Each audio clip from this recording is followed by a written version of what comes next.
listening to the Top Music Guitar Podcast, the show for guitar teachers to learn about the craft of teaching great guitar lessons that students love. If you're looking to start or expand your studio and make guitar teaching your full-time dream job, you've come to the right place.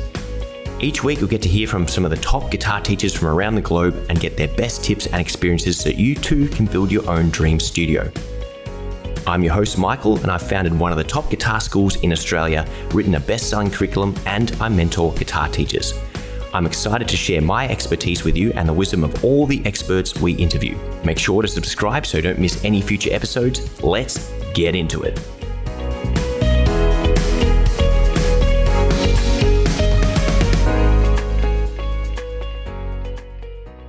Hello and welcome to another episode of the Top Music Guitar Teaching Podcast. Now guys, this is my first recording from my brand new studio. I'm coming in from Melbourne Guitar Academy, Glen Waverley. And excuse the quality of this recording here. I've got a brand new MacBook Pro, and as much as I'm in love with it, I had a few issues with the ports and I literally can't plug in my mouse. I can't plug in my microphone. And for those of you who can see me at home, I'm in front of a pretty plain studio, but you'll get to see the evolution of that over the next couple of episodes. So very, very exciting things to come. Now, speaking of exciting things, I've got a real treat for you today. I've got an awesome guest, someone who has had a meteoric rise on Facebook, someone who's been helping beginner guitar players all around the world learn with some exciting and engaging secrets to make guitar playing a whole lot easier and to take a lot of the mystery and the difficulty out of it. So let's please welcome Mr. Den López from Learning Guitar Secrets and host of his own podcast, the Beginner Guitar Podcast. Den, welcome to the Top Music Show. Hi, Michael. I'm excited to be here. Thank you for having me on. It's been an absolute pleasure watching you, grow and jump into my newsfeed. And I'm sure a lot of our listeners will be familiar with you. If they've got a Facebook account and they're interested in guitar, they're bound to have come across some of your stuff over the last year. So maybe let's just start by getting you to give a brief background and overview of your story so far for the people who don't know you. Mm-hmm. You mean my story in Learning Guitar Secrets? Well, let's start with, your rise as a guitar player, playing in bands, recording an album, and then you transitioned into a guitar teacher as well. Sure. So, the first time I played guitar, I was at recess, 14 years old, and a friend of mine had like a little gathering around him. And so I went up there, and he was playing a Nirvana song, that famous riff everybody starts with, right? I think it's Come As You Are. I don't know. And he was like, hey, Dan, you want to try? So I picked it up. I went, dun, dun, dun, dun, that riff, right? And I was hooked. So I ran home. My father had a guitar. He used to play in a band and he used to play in bars and stuff like that. And I picked it up. It wasn't in tune and I tried playing it. So I had to wait for him to come home. But I was forever hooked. And so I started a band. Long story short, it didn't work. I started another one, didn't work. Started another one, didn't work. So finally I went solo, recorded my album. And during that period, a friend of mine was also recording his album. And he wasn't confident enough to play guitar in his album. And I'm like, why aren't you playing guitar? He's like, so he hired studio musicians. He hired me for one of the solos. And while the recording, before going into the studio, this is how I came up with the idea of Learning Guitar Secrets. A friend of mine came home and saw me play. And she's like, oh, that's so cool. I'm signing up my daughter, which is more or less the age of my oldest son, was around 6 at the time. I'm signing up my daughter for guitar lessons. And the first thing that popped into my mind was like, don't do it. Like, oh no, what are you doing? Poor girl. And I'm a guitar lover. Like, I've played guitar since I was 13 or 14. But that popped into my head. And I'm like, I knew the struggle she was going to go through. I knew the learning chords, the teacher was going to show her Twinkle, Twinkle, Little Star. She's a 6-year-old, she's going to have this big guitar, Spanish guitar, probably huge fretboard, not going to be able to play anything for months. And it's going to be frustrating, right? Well, you've been there, right, Michael? 100%. Well, in terms of, the exact, as soon as people at that age say, hey, I'm going to go do this, I'm like, oh, wait, make sure you do this, this, and this, because it seems to be universal that there are a whole bunch of teachers that just don't know what they're doing or don't know how to adapt their approach to the person in front of them, should they be a kid and things like that. So, yeah, it seems like you and I are already on the same page with that, but continue your story. So I thought about, like, instantly it popped into my head, like, hey, why don't we show this kid a D major chord, right? A D major shape.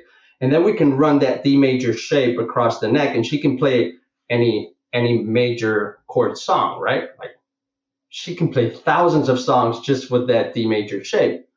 And then she can have fun and maybe that makes her like progress faster and get hooked up with the guitar, right? And then I came up with I looked it up and I looked the stats up and I found out that like 90 to 95% of the people who start guitar quit. And it was like, whoa, wait a minute. Why does 95% of the people who start guitar quit?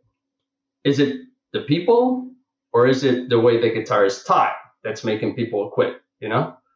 And I was instantly hooked. I found some little tricks, posted them online. They worked. And then I came up with the guitar in 1 hour method, which we actually cheat because we take guitars out of the strings and strings out of the guitar to play a open G chord, right? And then you can move that chord to play any song you want with one finger. But that's kind of the story. And then I started posting. I posted every day, tried what worked, what didn't, and then off to the races. Yeah, and here we are today. Exactly. Yeah, and just you saying that, the whole 98% statistic, I think I must have been like in my first or second year of teaching, and I read the same thing. It was just an industry report. The owner of the music school I worked at the time, I think I'd asked him about, hey, do you have any like statistics or things that I could read about guitar teaching? And he goes, oh, we get this annual report from, I think it was like Yamaha Music at the time, because they were obviously the sales moguls. And they gave out like a catalog or something, and it had this statistic. And I remember reading it and going, oh man, that's terrible. There's something we actually have to do about this. And yeah, great, glad to hear that, we've had a similar idea there in terms of just going, hey, this number doesn't seem right. What could we better do? And something I've said on previous podcasts, and all my listeners will have heard me say this and could probably say along with me, is the fact that, if 98% of people are quitting, how many more Jimi Hendrixes or Eddie Van Halens or Beethovens or Mozarts has the world missed out on because they had a really bad teacher, whether it was a guitar teacher or a piano teacher early on?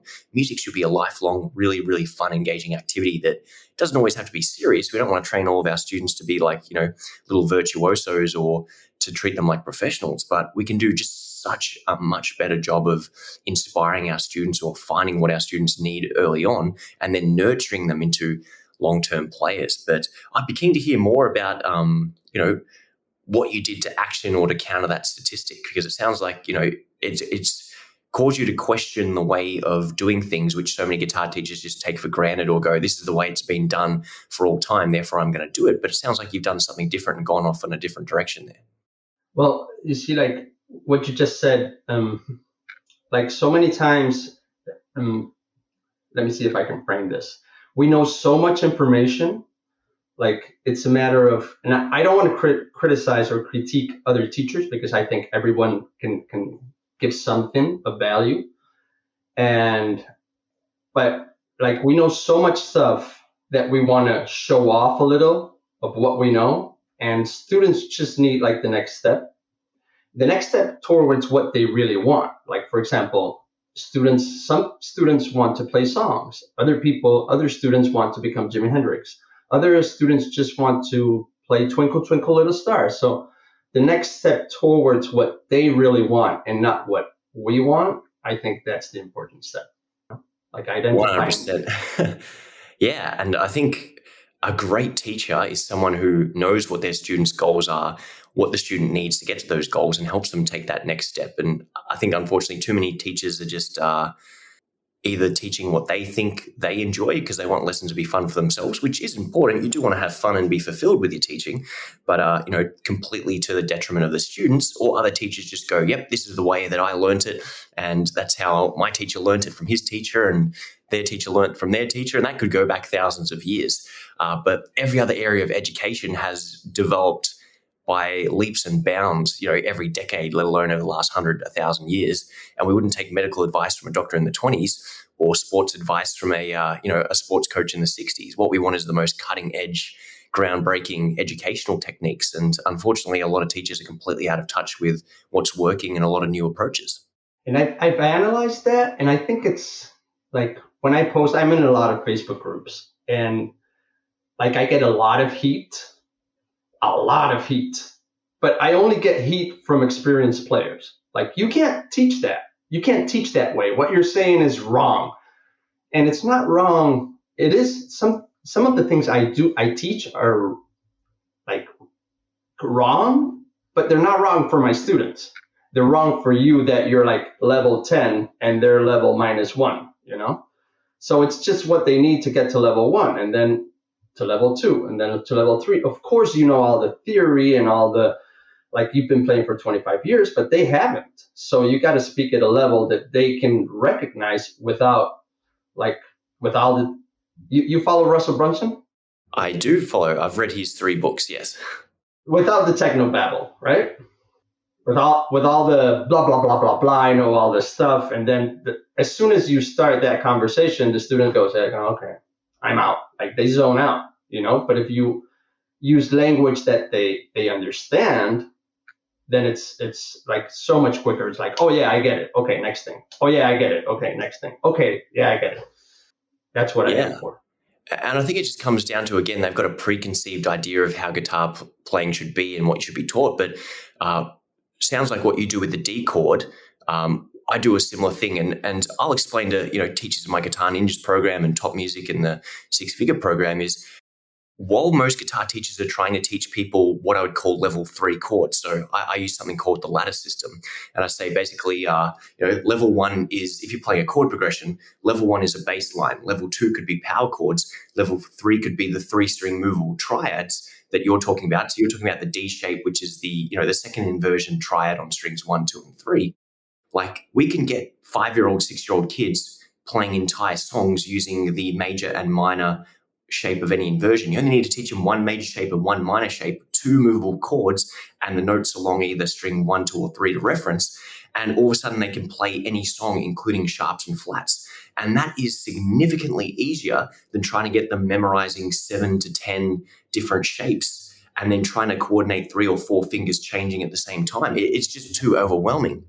It's kind of like trying to teach someone to drive a manual car, or again, taking them to the gym, as I always say, and going, all right, let's do a 100-kilo bench press in your first session. They just don't have the attention span, the physical technique and capability, or with some of the younger kids, the memory capacity to comprehend all that. And if you try and do all that stuff, and again, guitar players who've been playing for 25 years can memorize 10 chord shapes in 10 minutes, but someone who is just learning hasn't developed that memory capacity yet. So again, what we take for granted and what's taken us 25 years to arrive at is going to be another 2 years of hard work for someone else. So yeah, all these people who go, that's not the right way to learn. Well, you go, but if you're a piano player and we said we're going to teach you a triad, you would just go 1, 2, 3, bang, hey, move this shape on the white keys. And so within the context of piano, that's a very basic fundamental thing. Within the context of guitar, it's like, oh, we got 6 strings. Let's use all 6 strings every single time. And I think, unfortunately, the reason why that is taught later on. Generally, it's like a university thing, at least here in Australia. Like, you would go through the entire high school up to age 18 without ever learning about triads and how to use them. And it's only when you get to university, they teach you the fretboard and, voice leading that becomes a concept which you use and understand, mainly because the theory behind it takes, a little bit of explaining, but the practicality and the physicality of it actually is quite easy to comprehend. Can you memorize 1 string and 2 shapes? If the answer is yes, then you can play pretty much any song that you want on the guitar. 95% of the music you will ever want to play. Can I tell you a story about my wife? 100%. Goes along with this. It's nothing about guitar, but you'll see where I'm headed. Like, we were in Menorca in Spain, right? And we were having a great time. I was driving, and suddenly we go through a go-kart place. And we're like, oh, go-karts. And I'm like, you want to go to the go-kart? She's like, yeah, let's go. So we go there, and she had never driven anything like a car. Nothing. But here's the cool stuff. The guy is like, hey, have you ever driven a go-kart? She's like, no. Oh, here's a helmet. That's a steering wheel. Gas, brake, go. That was the explanation of the go-kart. And she's like, okay. And she was able to go around the track like 6 or 7 times, right? And you should see the grin on her face. She was like this. I can imagine. Yeah. So like, was she able to make the fast lap? No. Did she know how? Like, she didn't even know if it was that way or that way, but she was having a blast driving a vehicle, right? So I compare this to, hey, let's learn how to drive. Okay, what you say, right? This is a manual stick shift, and this is the clutch, and this is the, and I'm out. I'm completely out. Like, I just want to drive this thing. Isn't there like a go button? And I think showing, like, for example, the first three strings, right? The first, second, and three strings, it's a minor chord. Why are we teaching our students the first day chords? We already have a minor chord.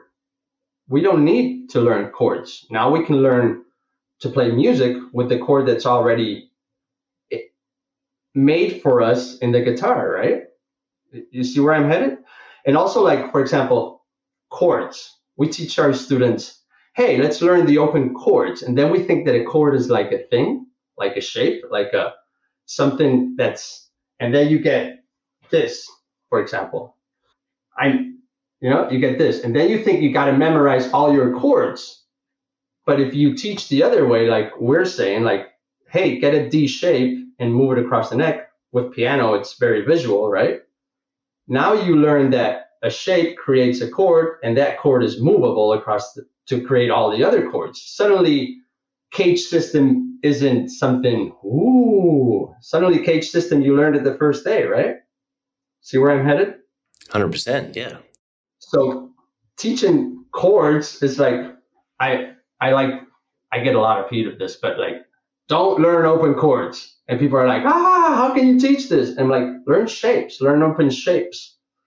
And then you'll understand how the guitar works day one, because you learned an A, okay, now it's a B, now it's a C, now it's a D, just alphabet, right?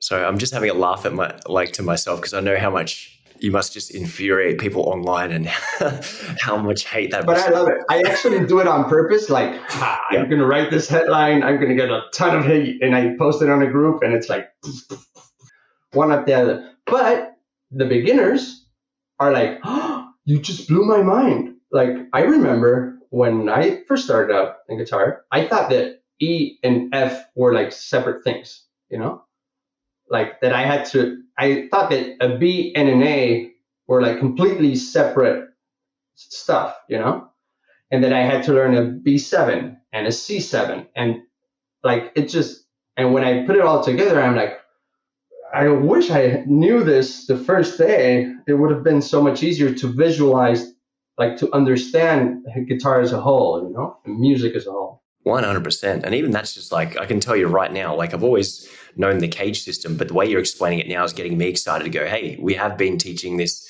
system entirely wrong, and it can be used. And again, it's one of those systems where they say, hey, wait until you get to this level of guitar playing before you worry about it. But why? The way you've explained it there is just like really dumbs it down and simplifies it. And I do, to go back a step, really appreciate the idea where you've gone, okay, what is the go-kart equivalent of this? How do we go from, getting the keys to driving and having fun in the shortest amount of time possible? And if you can do that with your guitar students by condensing the time from they come to you for the first lesson and they leave playing something, for some people it might be a whole year. Like there's people that call me up and go, hey, I've been learning with this guitar teacher for a whole year and I can't play a song yet. And you're like, okay, well, guess the first thing we're going to do in a lesson is play an entire song start to finish. So yeah, as teachers, you want to condense the amount of time between the student expressing a desire to do something and the student obtaining that outcome. And it doesn't have to be note for note perfect like the record. I think that is something so many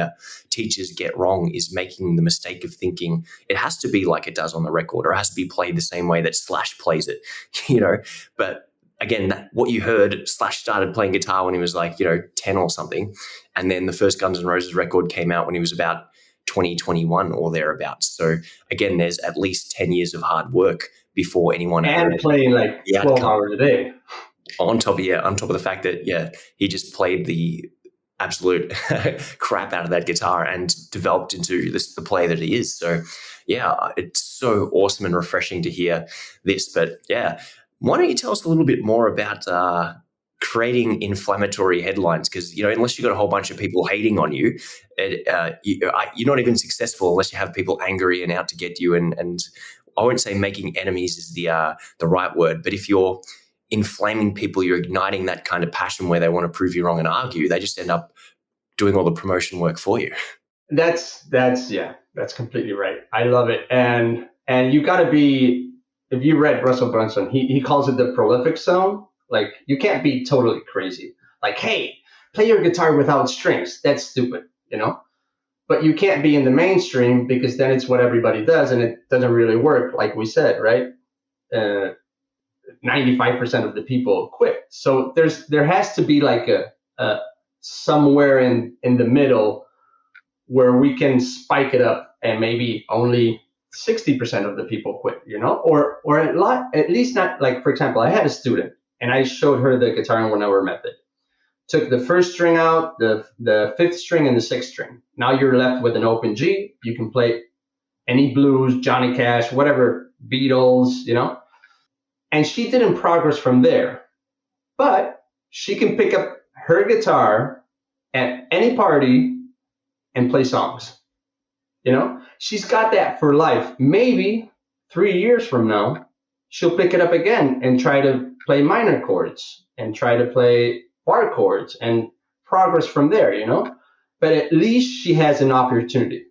At least she has a chance to become a player and to express herself, Yeah, and I think the long-term game is something that a lot of people overlook, is the fact that everyone, especially in this instant gratification culture, just wants to be really good straight away. And yes, there are so many things, and you're probably a really good example of this. Is I like to call them guitar hacks. You probably call them the secrets, as you talk about. Is there's a whole bunch of things we can do by simplifying the process to give people easy victories.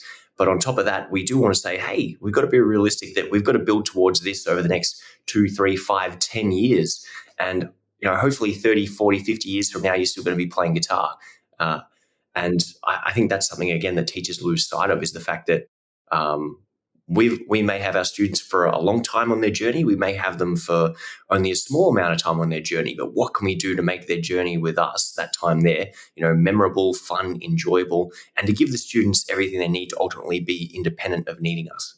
Exactly. I think the word, I love what you said, independent. Like, I've come across so many people, not only in the guitar teaching world, but like, once you create something and once you put it out there, it's not yours anymore. It's for your people. It's for the people you're meant to serve, right? You can't take ownership of that. Like, now it's theirs. It's for them. You're creating things for your students in this case, right? Or for whoever, if you're an artist, for your public. If you're a mechanic, for your clients. It's for them. It's not about you. It's about them. And I think that's very important. That's what I keep in mind every time I get heat. It's like, if you're giving me heat for what I'm teaching, you're not who I am meant to serve. You already know this. Get out of the way. Let me attack. Let me reach the people that really need me, because you don't need me. I'm not going to teach you. You know more than I do. Get out of the way. I'm coming through.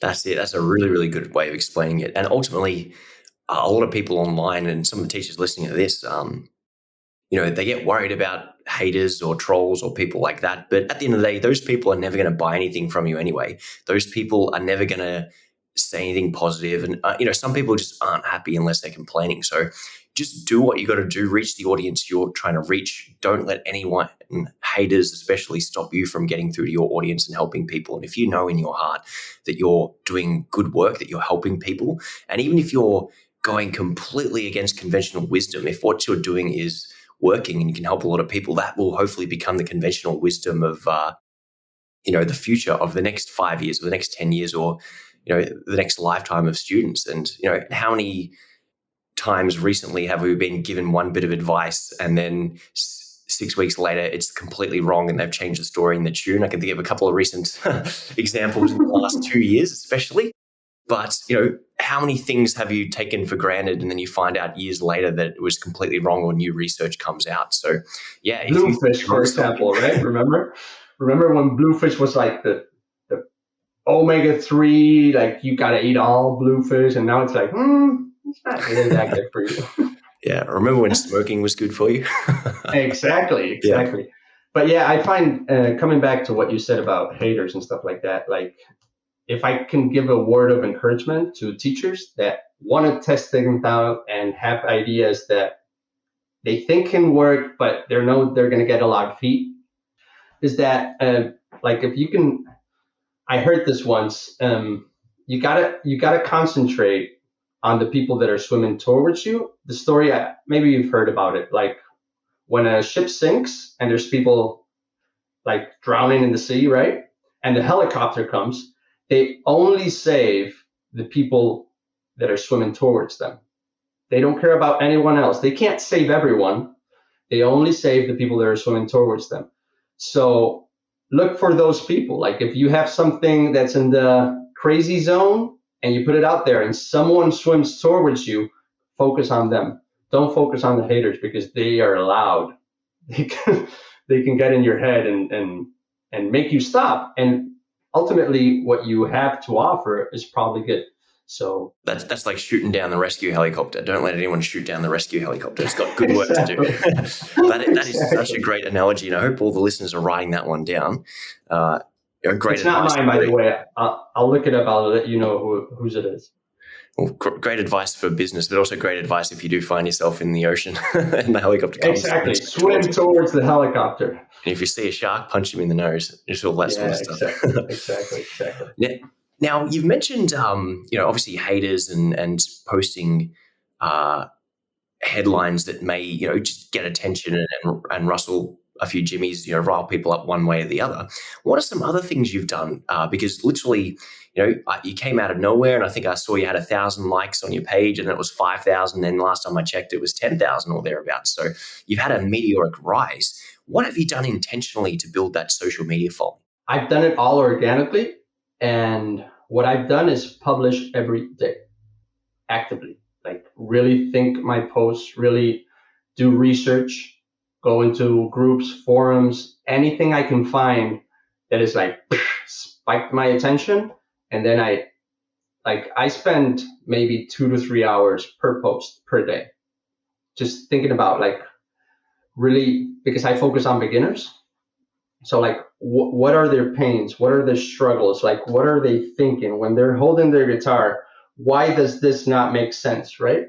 And then trying to, both with the headline, to get attention, with the script, with the copyright, and with the diagram itself or the video, how can I help that person, not a whole bunch of people, that one person overcome what they're struggling? And hopefully that person also is another person that has the same question. You know how it works, right? When you're in a room and someone asks a question and they answered the question you had, or they answered the question that you didn't even know you had. So that's how I think about it. Amazing stuff.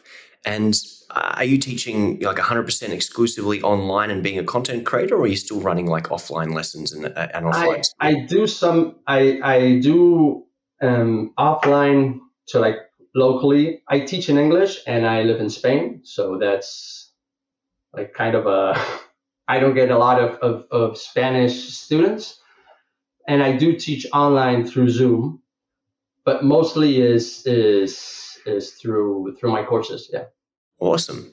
And what advice would you have for, the people who are trying to sell courses? Because it seems like, every man and his dog at the moment, especially on the back of being locked down for 2 years when you really had nothing else to do but go out and create a course.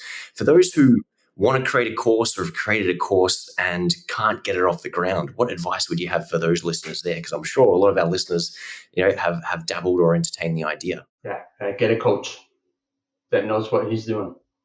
Like that's two things. Get a coach that knows what he's doing, and hack people that are successful doing it. Like that's something I do a lot too. Like I go through Facebook, and anything that spikes my attention, anything I buy, I like archive it into folders. Like this was the ad. This was the copy. This was the sales page. This was the email I got. I try to keep it all in folders. And why did I get interested in this? Like, because ultimately you're trying to sell to people, like trying to sell people that are not like you. It's hard. It's easier to sell to people that are like you, right? Because you understand them. So anything that spikes your attention of any course you buy, why did you buy it? What was the ad? What was the image that you're like, oh, that's interesting? And also get a coach that has done it before and that can guide you. You're a coach, for example. You've done it many times. I would recommend that because like you're trying to figure it out, but a coach goes like, boop, okay, now you're here. That's it. And, not just to try and shill my own products and things like that, but the benefit of having a coach who's already done what you're trying to do is they literally just get you from A to B faster than you would ever get it done on your own. And a great quote that a good friend of my father, my family, said to me once. He goes, Michael, good advice is expensive, but bad advice costs you even more. And ultimately, at the end of the day, you end up paying for everything, whether it's in money, whether it's in time, or whether it's pain and frustration. So while coaching fees, and there's a lot of great coaches giving great stuff out for free. If we follow, like, for example, you're a great example of somebody who obviously gives away so much value for free and then gets people in that way and then has stuff that people can opt in for as well. So there's that didn't exist 10 years ago, because it's a completely different world. Like most people, never gave away stuff for free like they do now. But, you can get free stuff. You can get inexpensive advice, which is great. And you can get really high ticket advice, which is really great. And you can get a mix of both. But unless you're investing into some sort of mentorship, like in this day and age, in this ultra competitive market, you can't afford to be trying to figure things out because the people who are organized and the people who do have coaches and the people who know what they're doing, they're just going to whomp you every single time. Like you don't just compete against the guitar teacher around the corner. You're now competing against Musician, Fender Play, and a million other guitar websites with $1 million budgets. So unless you have some way of staying sharp and effective and moving quickly by finding a coach who can give you those tips, like how do you even compete? How do you, like, what I've seen is all the information is free. Like it's out there, but organizing it into a way that works, that's what you're paying for, right? Like, okay, I know that I got to do this, but it's all floating around in the ether. Like, what do I do? And you get confused and like, but then suddenly someone has figured pieces out and has put it into, okay, processes, right? I'm all into processes, like do this and then do that. Checklist, right? Do this. You've done it all. Okay, let's move to stage 2. Boom, boom, boom, boom, boom. Stage 3, and then wait. Oh wow, I was doing 100 a month. Now I'm doing 1,000. What changed? You don't even know. It's that process, And now I'm doing 2,000. Oh, what? I'm at stage 5 in the program, or in my coach, or whatever it is, right? So yeah, getting a coach and paying for it is one of the best things I've done. Yeah, and I can attest to that. I've been in a couple of programs with various mentors, some one within the realm of music and one or two outside of music. And every single time I'm in a plateau and I can't get to that next level and I've gone to a mentor who can get me that next level, like the results have always come quicker than I thought possible. And I've never once said, man, I regret investing into that. Even to the point where, I will buy a $30 book off, Amazon and somehow make an extra $1,000 for that month out of that one little book, even if I just got one little idea. And that's something that I say to myself every single time is, how can I use an idea in here to make money? So, every single thing I do provides some sort of return on investment. And sometimes I'll, go back and read a book I bought 2 years ago or 5 years ago and reread it again and go, oh, wow, there's a whole bunch of things I missed the first time, or because I wasn't at this point of maturity, or this stage, as I said, going from when I was at level 2, this wasn't relevant or I wasn't even aware of it. Now that I'm at level 5 or 8 or 10, there are so many more opportunities that I missed the first time around. So yeah, guys, if you're like, if you can't afford mentorship at this point, one thing I highly recommend is you just allocate some sort of monthly budget to trying to improve yourself, whether that's as a guitar player, even though you might be a gun guitar player and a teacher yourself.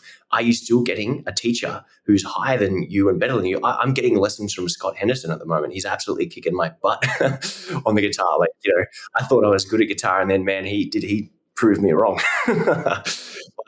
Again, the learning never stops. And if you want your students to be practicing, if you want your students to be good students who practice and are motivated and do it, you need to be the example for them. You need to be that good student yourself and set the example for your students, whether that's in your own personal guitar playing or going out and getting mentoring. But yeah, I couldn't agree more with what you're saying here. And anyone here, the point I was going to make just then is, if you're not currently getting mentorship, you need to at least start with books. If you can't get a coaching program from, Den here, go and check out his book. I believe you've got a book coming out soon, Den. Is that correct?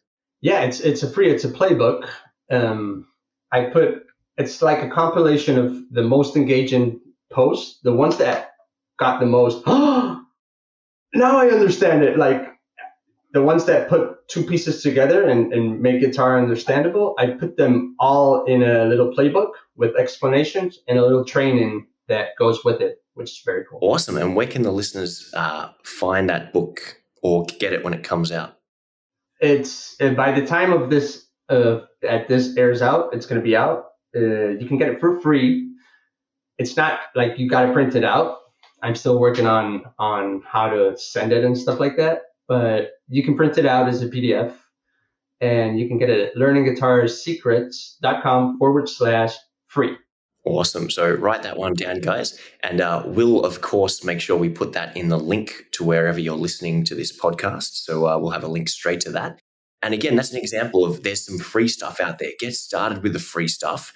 Find what resonates with you, because different mentors resonate with different people. I'm a very go-getter, make lots of money, no BS kind of approach.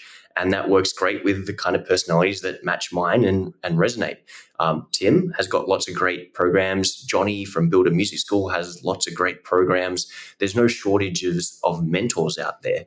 So definitely, all you have to do is type in a Google search, how do I do this? Or go to YouTube, how do I do this? And you'll get a bunch of different results, and then just start consuming the content. And if it's good and it works, implement the free stuff. And then when that makes you more money, take some of that money and invest it into paid programs. And that, I could say, is, I was literally thinking about this before. I was like writing down a big list of YouTube episodes and things I talk about maybe in a short form podcast, literally looking at your list of things going, wow, there's a whole bunch of 10, 20-minute episodes. Maybe I should be doing this with guitar teaching myself. And one of them was like my journey. And I remember back in 2015 when I first, got serious about teaching, before I was ever earning $100,000 teaching, I literally said to myself, 10% of my budget is going to go back into advertising, and 10% of my budget is going to go into making life better for myself. So I would put 10% towards coaching or reading books or products, which would help me improve who I was. And another 10% went into advertising. So again, if that was like, $100, if I made $1,000 in July, then I took $100 and invested that into advertising, and $100 and invested that into personal development and growth. And then all of a sudden I made like $1,500 in August. So then I was going to stuff myself with maths, $150 to invest into each of those two areas. And then the next month was like $3,000. Then I had $300, to put into each of those areas there. And it just kept growing exponentially. And when you do it like that, you really can't lose. You're taking money and putting it to what you need to. You tax your business expenses, a bit of fun, all those kind of things. But as long as you're putting some of your surplus into things that are going to give you a return and grow your business, you'll become unstoppable. And that's literally one of the, the hacks that I would talk about as one of my secrets to growth, was just consistently investing into myself and into my business. Yeah. And that has to be day one, like paycheck, whatever it is, or payroll, whatever it is comes in, aside. Like what's left, you play with that. But that has to be like donations. I donate every month. And as soon as I get money, a percentage goes to donations, right? As soon as I get money, mentorship. As soon as I get money, have you read Profit First? Yes, I have. It's that principle, right? And it works. It works. And also, like, if somebody's scared about investing in themselves, just think about this. Uh, like a good program, I'm not saying coaching, but a good program can go anywhere from $500 to $1,000, right? More or less. That'll get you rock and rolling very fast. $1,000 5 years from now, is it going to make a difference in your bank account? Like, no, you'll spend it in coffee, you'll spend it in beers going out, you'll spend it in whatever it is, right? But if it works, if it gives you one idea that takes you a little bit higher, then your bank account 5 years from now is going to be a lot bigger, exponentially bigger, right? So investing that money shouldn't be scary. It should be exciting. It should be like, yes, you know, I'm going to go to the top. Very nice. 100%. And, if people actually audit their bank accounts and figure out how much money they're wasting on silly things, like if you're like, oh, I can't afford a coaching program, but you spent $500 on takeaway food for that month, or I tell this story where I used to play in a band, and I'd say we were a C-level band. So within the metal scene, we were fairly well known from my home city of Australia, and on a national level, not so much. But we were getting a lot of the international supports and things like that. So, and I was fortunate enough to sign up with ESP Guitars, so I was on their artist roster. And there was a guy who was a great player in a similar level band, who was renowned for having a bit of a drug habit. And we shared a show. We were on the same lineup one night, and he came up to me backstage, and he was just like, it wasn't actually backstage, it was in the beer garden of the venue. And he's like, oh, it must be nice to be rich and have all this money to buy equipment with. And I just said to him, like, dude, if you didn't have a $400 a weekend drug habit, then you could probably afford all like the things that I have. And unfortunately, with musicians, so many of them just fall into the trap of, partying it up, having a good time, wasting money on drugs and alcohol and all these pointless things. And, I never touch any of that sort of stuff. Fortunate that alcohol was never really big in my parents' house. I think I was generally 18. It was my 18th birthday when I had my first, drink. I was a good little Catholic boy, and I'm not trying to put my views on anyone here, but coming from that perspective of it just not being normal to go out and drink or to spend a ton of money on the weekends, I had staff who would be like, I'd pay them on Wednesday, and I'd have like one guy, I would pay him on Wednesday, and then Friday night he'd message me and he'd be like, oh, I'm going out. Do you mind putting my pay in a bit early this week? And I'd be like, dude, how did you spend all your money in 2 days? Like that. And then he wanted to go and spend even more like over the weekend. And I'm like, oh, this is crazy. So, I can understand how easy it is to do. And how some people just live for the weekend. But I think one of the big advantages for me is just being able to delay that gratification and prioritize what's important to me and go, yeah, you know what? I can spend $50 on a slab of beer or a bottle of alcohol. And mind you, in Australia, alcohol is ridiculously expensive because of all the taxes. So every time I go, $50? I live in Spain, the country of wine. So here it's like $3. Bottle of Jack Daniels is $50 for a 1 liter bottle here. So and it's probably gone up with I haven't bought one in a good amount of years, but I'm sure it's gone up with all the inflation and things. But yeah, this guy was an example of someone with that mindset of, yeah, drugs, no problem. Alcohol, no problem. Partying and going out and takeaway food, no problem. But invest in yourself? How dare you? And offended at the fact that I was telling people, hey, you can make money from music, and he totally just bought into this starving artist. And it was a bit of a controversial kind of thing. A lot of people really got wound up by it, but it's just at the end of the day, like, you just need to be smart with what you invest into. And again, you pay for it, like what you said. Like, you're going to spend $1,000 on stuff 5 years from now anyway. Like, just be smart about what it is and get excited about putting it into the good things. Mm-hmm. And I think that's the beauty about profit first. Like, I understand it's for me, it was like a big mind shift. The first program I bought, mentorship, was $500. And I remember like shaking with my mouse, because it was like, how am I going to spend $500 like, what's in this? $500 is a lot of money. Like, what's inside that? I want you to show me page per page. And then I thought about it, and it's like, I'm being ridiculous. Like, and I thought about 5 years from now, how much is a $500? And then I just clicked. And from there, I've invested many times. But the beauty about Profit First is that you can still have, if you're into it, the drugs, right?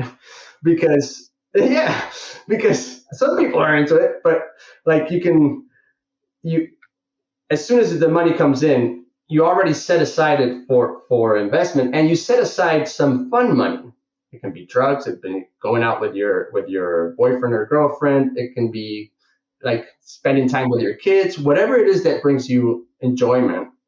You already have that chunk, and you can spend it freely. Like if it's 100, it's 100. I can spend it on whatever I want. If it's 300, cool. It might be 3,000, 30,000, but it's there for you to spend, right? The other money is already set aside, which is very cool.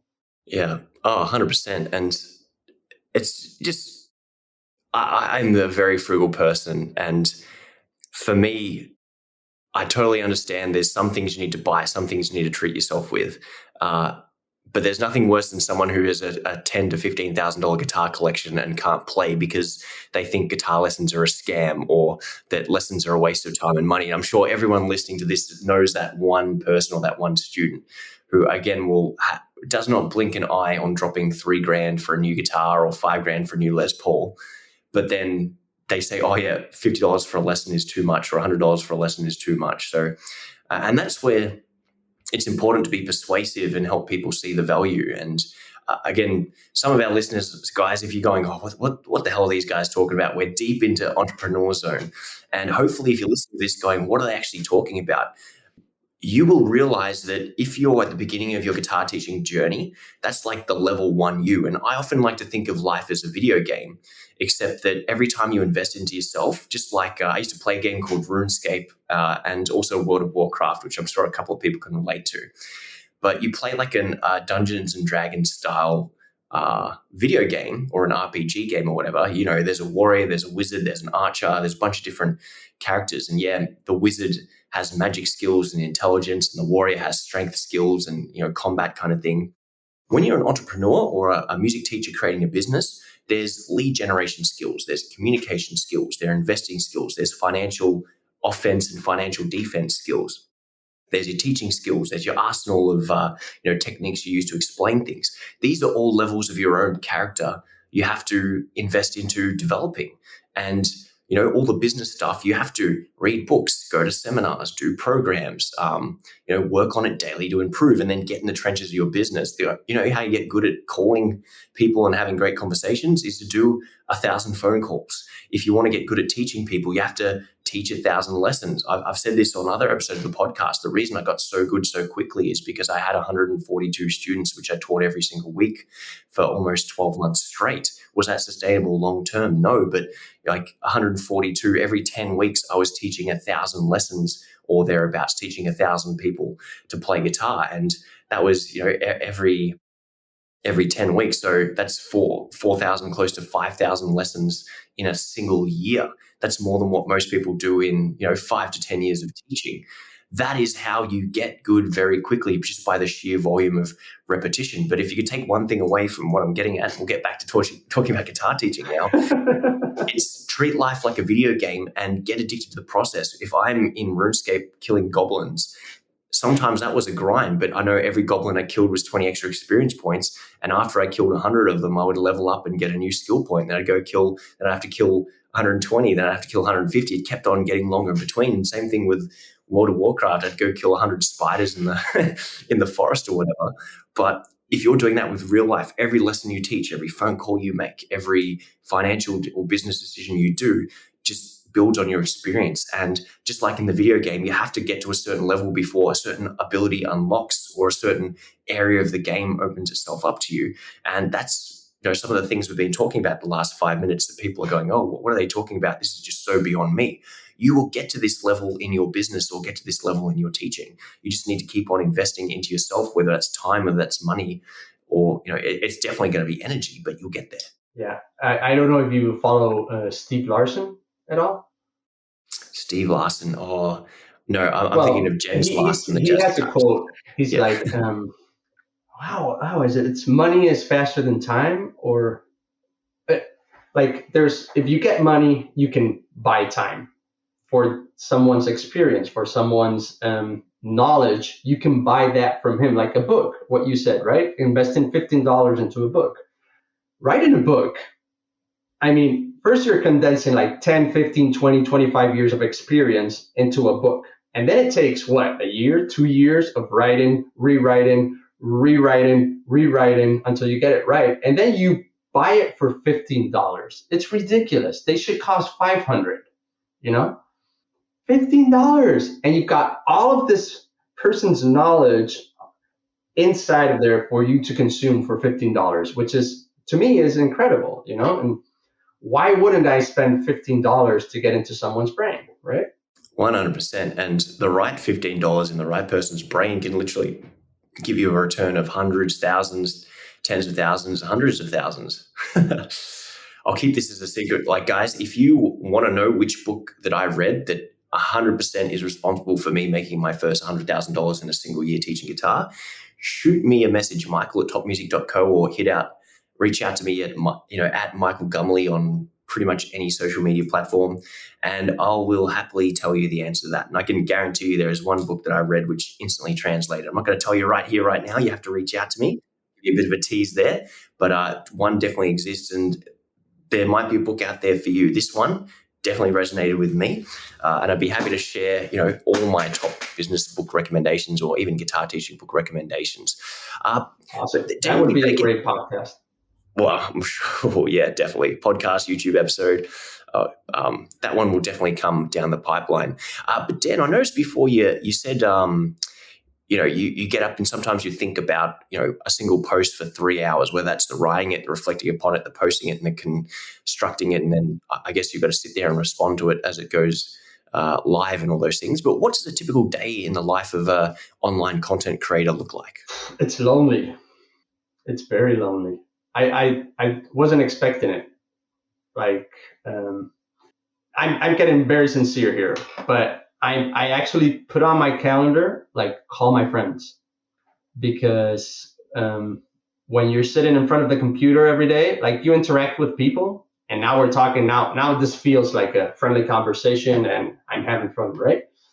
But being able to touch, to feel, to speak to different people in the street outside of your room is something very special that I took for granted. And as soon as I got full in, like, left my job and started this, it's been lonely. So yeah.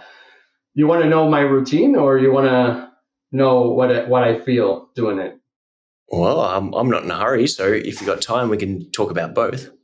Yeah. So for anyone listening, I wake up at 5 every day.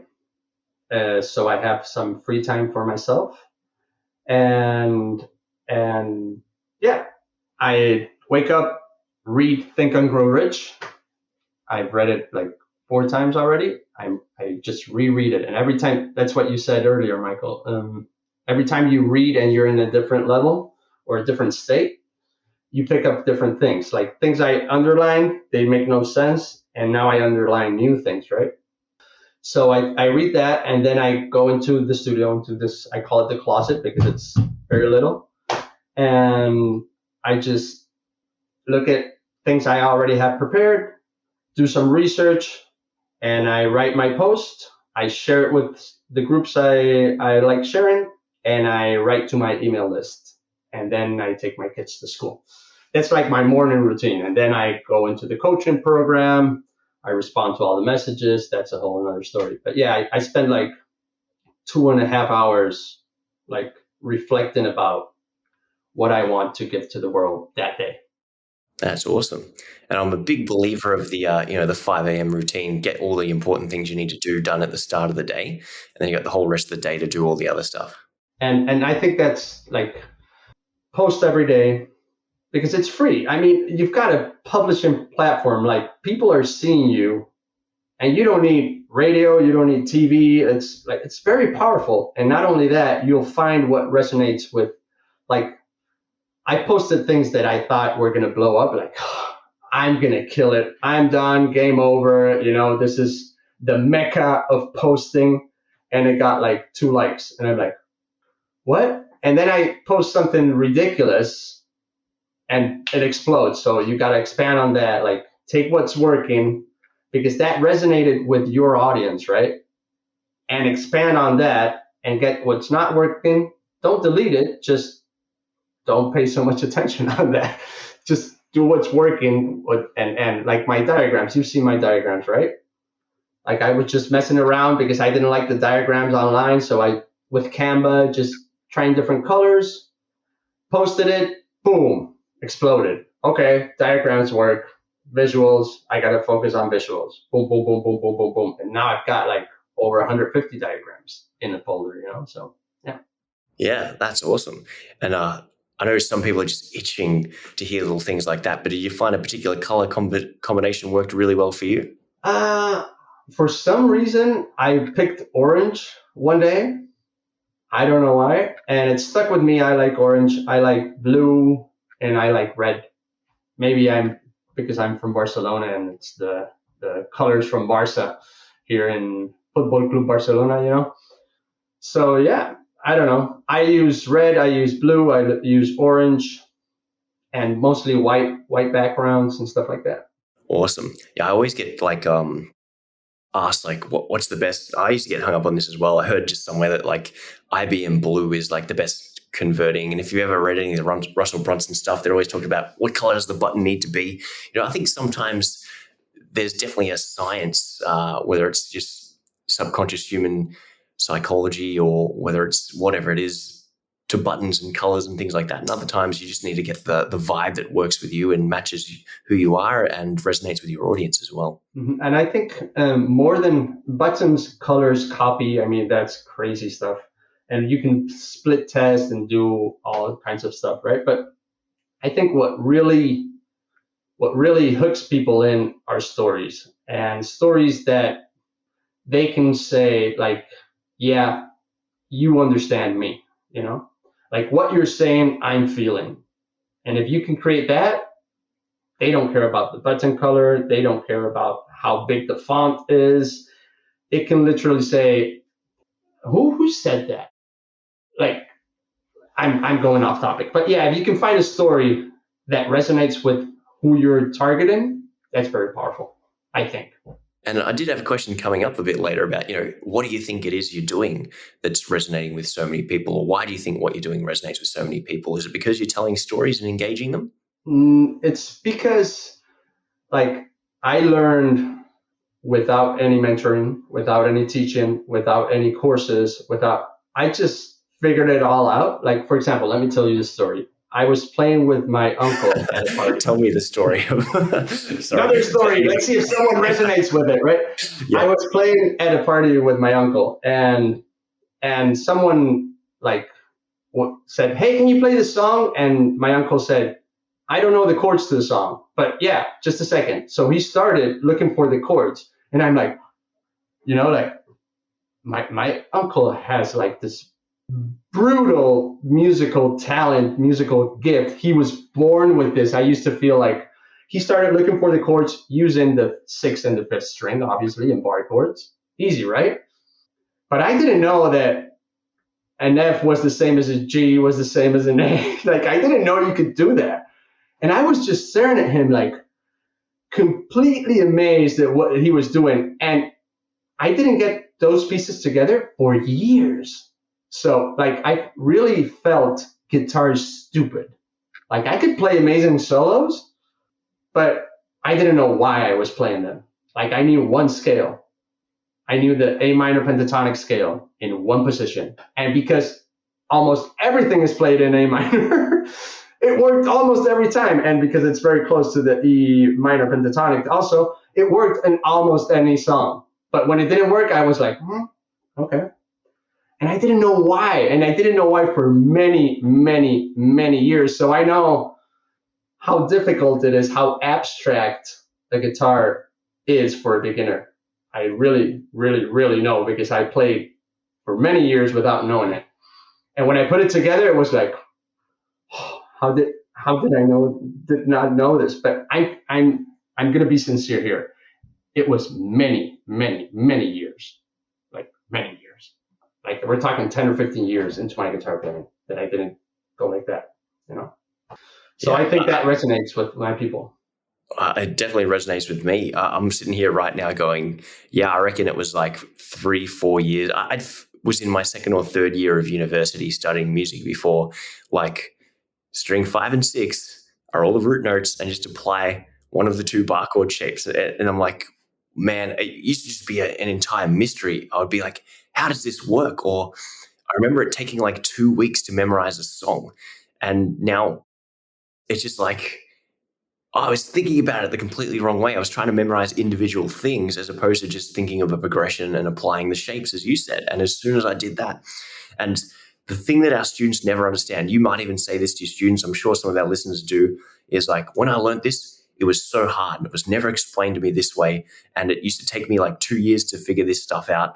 And now I'm giving it to you, and you're so lucky to have me as a teacher because I'm saving you so much time. And I don't think they really appreciate it because, again, they get to learn from all of our failures, from all of our experiences, from all the pains and frustrations we did. And that circles back to, the importance of getting a teacher or a great mentor as someone who can take you from A to B in the shortest time possible. And again, if it took me 3 years to figure it out, you get that from day one, and that's going to save you so much time. Mm-hmm. Just like, for example, when I discovered that guitar is really 2 strings, like 6th and 5th are the same as 4th and 3rd are the same as 2nd and 1st, only frets apart. Like it's exactly the same sequence, And I remember trying to memorize the fretboard, and I'm like, oh. And this is not the best way to memorize the fretboard, but it makes you understand that it's really not that hard, Or when I discovered that chords are made out of 3 notes, basic chords, majors and minors, and that when you when you strum all 6 strings, you're repeating notes. And that to me was like, really? Like it's very easy with piano because what you said, you just 1, 2, 3. Oh, that's a chord, and now move that shape 3 keys that way. Oh no, that's another chord. So it's easy as a student to understand how it works, but guitar is so abstract. And this note is this one, and why does it jump around, and why does this one? It's hard for a beginner to get the full picture, and like breaking it down into little steps, like, hey, look at this. And they're like, oh, and now look at this. Oh, now look at that. And now you've got the whole picture, at least as a foundation of what you want to accomplish is beautiful. I live for those moments. Like, did you know this? I didn't. Like, you're seeing the light, and they're like, I'm seeing the light. Wait. And they get all excited. And it's very, very exciting. Yeah, that's totally awesome. And I know anyone listening to this, like anyone watching this, we can see the excitement on your face, but anyone listening, just take it from my word. I can literally see Den getting so into it, and it's just so authentic there. You mentioned a number of awesome things on this podcast so far, but if you can narrow it down to, 3 learning secrets that our listeners can put into practice with their own students, what are 3 big game changers that you use with your beginning guitar students to create results that a lot more teachers could benefit from knowing? I would think probably the biggest one is like listening to what they really want. Like really, instead of, hey, day 1 guitar lessons, I'm thinking of, I don't know if you're thinking about this, but I'm thinking of like in-person or online one-on-one or maybe group coaching. Like instead of the first lesson being, okay, I'm going to teach you guitar, is, okay, let me ask you some questions so I can know what to teach you, like really listening to what that student wants, their story, why do they want to play guitar? Where do they want to head? What are they expecting from you? Those are questions I ask, and that really give me feedback to where to take the teaching, That would be the biggest one. Another one, you asked for 3? Yes, right. All right, If you are so willing to give up 3. Okay. Another one would be probably like trying to think how they are thinking, like what I just said. Like I spent 10 or 15 years trying to put those pieces together to make it all cohesive, right? And trying to think where they are instead of what you want, where you want them to be at, right? Where are they really, and what's the little next step that they need to get where they told you they want to go? Like not the. I see people like, yeah, let's learn your scales, and they show you the whole scale. Like it's like it's too much. It's too much. Can I please learn, if it's a pentatonic scale, a little box, and now we can play through that box, and now you can teach me, okay, now that box is repeated, 3 frets down, 2 frets, and things like that are like little. You don't need the whole picture the first time. You just need like a little piece, and then we'll build on that, right? Thinking of where they are at that moment and teaching them something that they can assimilate instead of information. Whoa, get ready for information. Here it comes. And you're like, you're trying to shove something down their throat. That doesn't work. And number 3, okay, maybe it would be avoid what Russell Brunson says is technobabble. Avoid using, let's learn theory. That's something like, first day, I'm going to show you the major scale. It's like just something that throws at almost everyone out the window. It's like, okay, I'm out of here. I don't want to learn this. I didn't come here for this. I came here to play guitar, to play songs, to express myself, things like that. Those are the things I hear. Awesome. I think our listeners could definitely take a lot from those 3 little secrets you've shared, and I'll pass something back there in terms of if you teach a scale the right way, because one of the very first things I do with my students is actually teach them the E minor scale, and the way I simplify it is, hey, maybe I can teach it to you right now, is, hey, can you repeat after me? 0235. 0235. Cool. 0235. Mm-hmm. 0235. You say it 3 times and you play it 3 times. Say it 3 times? Yeah, you say it 3 times and then you play it 3 times. So on the very first string of the guitar, they play 0, 2, 3, 5. And then I get them to do 4 more numbers. I say, all right, now say after me, 7, 8, 10, 12. 7, 8, 10, 12. 7, 8, 10, 12, 3 times. 3 times. Cool. And then I'll get them to play that 3 times, of course. And then I'll say, all right, what are all 8 numbers? Can you read them out for me? And I'll get them to say that 3 times. I'll say, well, 0, 2, 3, 5, 7, 8, 10, 12. Can you shut your eyes and say it for me? Great. If you can say it, you can play it. And then all of a sudden in 30 to 60 seconds, we've taught them how to play a scale. And then as they're playing up and down that scale, I will start playing an E minor chord, maybe an E minor to a G, and give them some context. And that will sound really, really awesome. And of course, but see, it's in a different way. You're making them win. See, like I was afraid, like, maybe I got into trouble. But no, I see what you're doing. Like you're now that you can create melodies on top of what you're playing, right? That's what you're saying, right? And that's the very next exercise. You say, hey, these are the numbers. It's like, this is paint by numbers coloring. You give a kid, if you want them to make it look spectacular, all they need to do is match the right crayon or the right pencil to the number in the box. If you can match to these numbers 0, 2, 3, 5, 7, 8, 10, 12 to the chords I'm playing, and I'm only going to play ones that work with what you're playing, you are going to hit all the right notes. And if they can't do that, you just play 4 notes and play them in as many different orders as you can. Try a couple of short notes, some long notes. Can you skip notes? Just give them a couple of different things to think about. I can do this with total beginners, or if you do this with people who are a little bit more experienced, and their goal, as you said, if you're talking to them, secret number 1, and they say, hey, I'm having trouble with improvising or understanding scales or making melodic kind of phrases, and you listen to that and you go, oh, what's the next step? Number 2, what's the easiest thing I can give them there? You can just go, okay, I'll get them improvising with a single scale. I'm going to show them how to memorize it in less than 2 minutes. And I'm just going to give them 3 to 5 things to try experimenting with along that scale. Then they're going to play some amazing things that they've never played before, even though physically and technically it's very easy. All you've done is changed the thought process and giving them a new way to think about it, and then provided a safe learning environment where they really can't do anything wrong, or if they do something wrong, it's just a silly mistake they would have made anyway. And all of a sudden they're sounding awesome. So it's not the same dry old boring way of teaching scales. Hey, you need to to play this for an exam, or you need to do this to try and make your fingers move faster.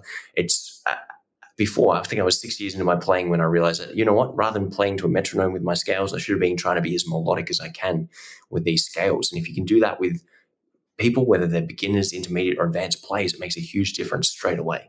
Exactly. For example, I've shifted from showing scales.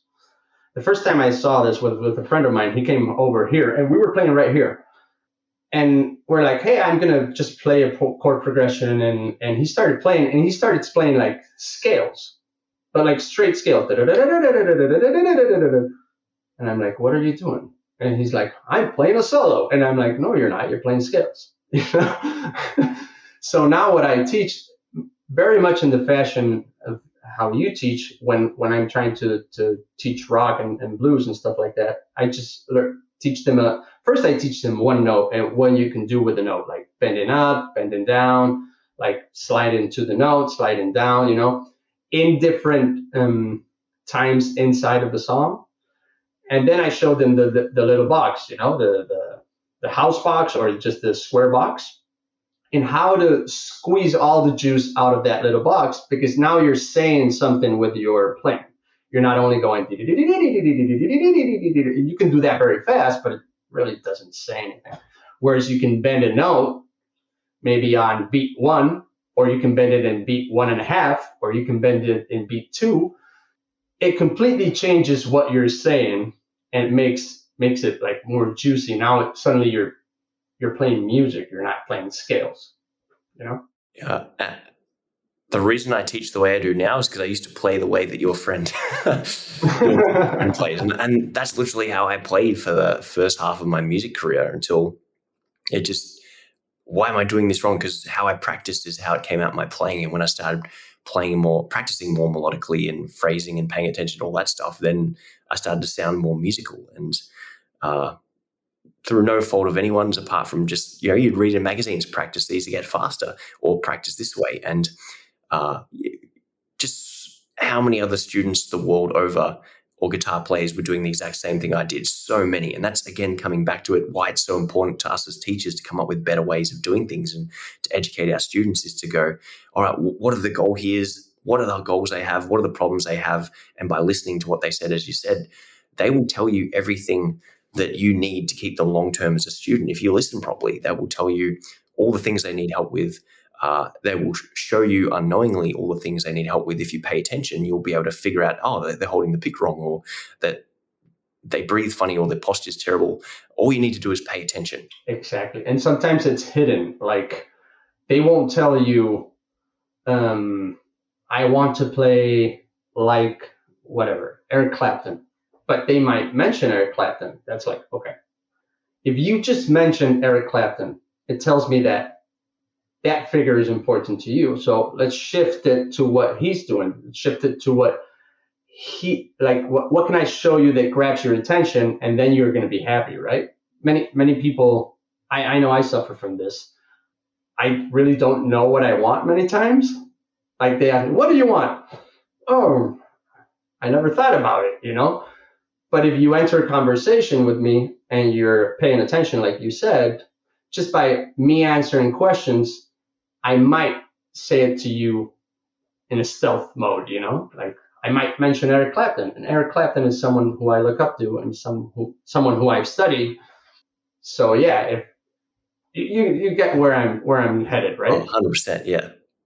And if you're having trouble eliciting a response, because some people, you probably find this with beginner students as well, is they sometimes have trouble articulating what they want because they don't have the right terminology or the experience. Like, their world's only this big in the beginning. It's not until they get a greater awareness of guitar playing and skills that their world expands and you have more timing and terminology. So it's just, again, something that grows. But asking the right questions is a great way to elicit the response.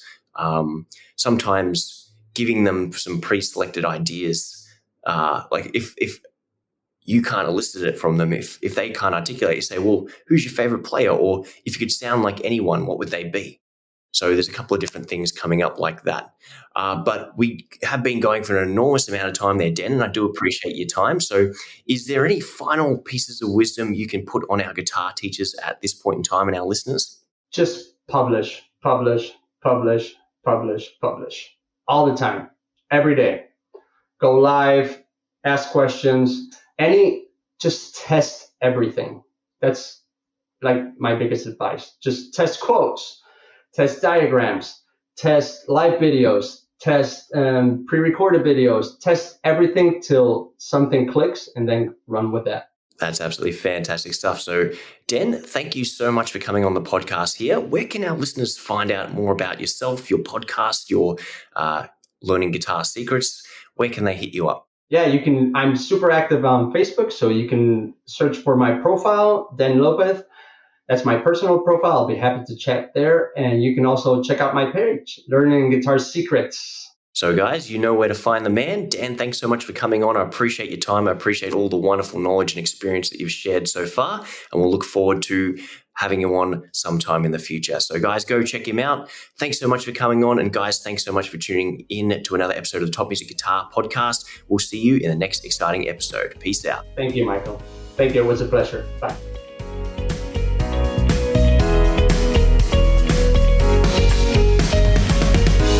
If you enjoy this show and want to hear more of our work, be sure to subscribe to this podcast. For links and resources mentioned in this episode, including a free ebook on how to find more guitar students, visit us at www.topmusic.co/guitar or check out the show notes. And lastly, thanks again for listening, and we'll see you in the next episode.